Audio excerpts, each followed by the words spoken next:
29 June তাৰিখে মুকালমা আঞ্চলিক ক্ৰীড়া সন্থাৰ উদ্যোগত আমাৰ ফুটবল কোচিং চেণ্টাৰটো আৰম্ভ কৰিম। আৰু সেইদিনাখন আমাৰ অসমৰ এগৰাকী জনপ্ৰিয় খেলুৱৈ হৰিচৰণ নাৰ্জাৰী তেওঁ আমাৰ খেলুৱৈসকলক উৎসাহ দিবৰ কাৰণে আমাৰ এই উদ্বোধনী অনুষ্ঠানত উপস্থিত থাকিব। নলবাৰী ক্ৰীড়া সন্থাৰ বিষয়ববীয়া, মুকালমা আঞ্চলিক ক্ৰীড়া সন্থাৰ বিষয়ববীয়া আৰু বৰক্ষেত্ৰীৰ ক্ৰীড়ানুৰাগী ৰাইজৰ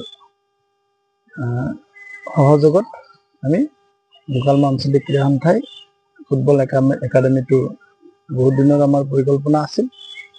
আমি 29 তাৰিখৰ পৰা এই একাডেমিটো শুভাৰম্ভ কৰিম আৰু আমি ইতিমধ্যে এগৰাকী বিশিষ্ট প্ৰশিক্ষককো আমি ইয়াতে নিয়োগ কৰিছোঁ। আমি আশা ৰাখিছোঁ আমাৰ এই ক্ৰীড়া সন্থাৰ ফুটবল একাডেমিৰ জৰিয়তে বৰক্ষেত্ৰী অঞ্চলৰ খেলুৱৈ যিবিলাক প্ৰতিভা আছে, প্ৰতিভাবিলাক বিকাশ ঘটাই আমি ভাল খেলুৱৈ প্ৰস্তুত কৰাত সফল হ'ম। তাতো চিনিয়ৰ টিম এটা আছে, মুকালমা আঞ্চলিক ক্ৰীড়া সন্থাৰ এটা চিনিয়ৰ টিম আছে।